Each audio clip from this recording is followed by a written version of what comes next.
Making sure users enter valid entries in your form elements is key. Dreamweaver offers a complete solution to this problem with the Spry form validation elements.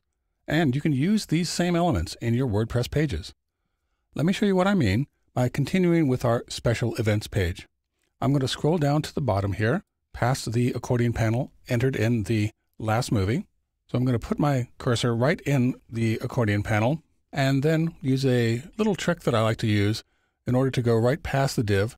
So with the accordion panel selected, I'll just press my right arrow key once, and that will place it right after that div. To confirm this, let's go into split view, and there you can see my cursor, which is just past the accordion panel div and still within the content div. Let's go back to design view. Now I'm going to go ahead and hit a carriage return here, and let's enter in our form. I'll go to the insert panel, switch to the forms category, and put in a form. And within that form, I'm going to go ahead and put in a field set, which is located just before the Spry entries. So I'll enter that. And we also want to put a legend in the field set. Since this is going to be a form to get people's names and email addresses, we'll put in a little pertinent title here, keep informed. That will subscribe them to our newsletter. And then click OK to put that into the field set. So after the field set, we're going to put in a couple of more form elements. But rather than use standard text fields, we're going to use the Spry validation text fields. So let's go ahead and put in the first of those. I'll go ahead and press the right arrow key in order to move past the field set and just go ahead and hit enter. So let's use the Spry validation text fields that you see here. And because I have my preferences set for opening the input tag accessibility attributes dialog whenever a form element is put in, this dialog pops up, which is great because I can enter in my label and everything all in one place. So let's give it an ID of name field, press tab, and the label will be name, colon, and a space, just to give a little bit of separation there between the label and the form field itself. Everything else is OK, so I'll click OK. Again, let's go ahead and enter in the next form field. The same trick with the arrow key. Move to the right, hit return, and we'll put in another text field. This one is going to be for our email addresses. So we'll call this email field and give the label email colon space. OK.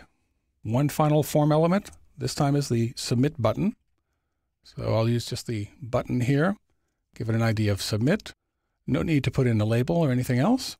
Click OK. OK, we have our Spry validation fields in. Now when we hover over them, you can see the banner appear.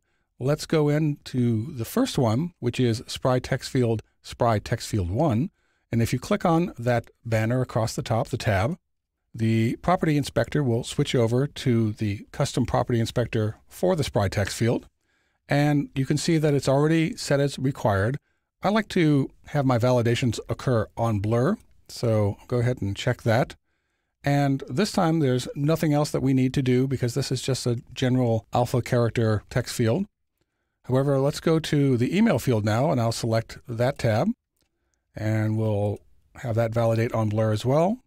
And this time we want to make sure that the validation type is set properly. So I'll expose that list and go to email address. And that adds in a preview state with an error message of invalid format. Now there's definitely some CSS work that we can do here. So let me close up the insert panel and then scroll down and open up the Spry validation text field.css that was added for us. The one style that I almost always change is that involving the error messages. So let me go ahead and just close the files panel so we can get a little bit more room here. Now let me show you what it looks like when an error is occurred. Let's go up to the first one here and click on the required. This state is controlled by the second CSS rule here, and Dreamweaver by default will put a red border around the red text. So I'm going to go ahead and remove that just by selecting it and then clicking the trash icon, and we can keep the red line. Now you can also change the messages that appear as well. The first one is okay, a value is required. However, the second one needs a little love. So I'm going to make this into please enter a valid email address and get rid of the format there. So now when I save the files, as I do with the Command S, again, we get our dialog box telling us that we're going to have to copy a couple of dependent files that were placed in Spry Assets. And as before, we're going to move these files into the Spry Assets folder that we created in the theme folder in the previous video. Let's go ahead and click OK. So let's open up the Files panel, and we'll go to the Spry Assets folder that's in the root. And this time we are looking for the Spry validation text field, both the CSS and the JavaScript. So I'll copy that. And now let's go up to the other Spry Assets folder that's in the Explore subfolder and paste those in. So now we have 4: accordion CSS, accordion JS, validation text field CSS, and validation text field JS. So as before, we now need to move to the code to add that dynamic path. So we will copy the same PHP statement and replace the one for the CSS and the one for the JS.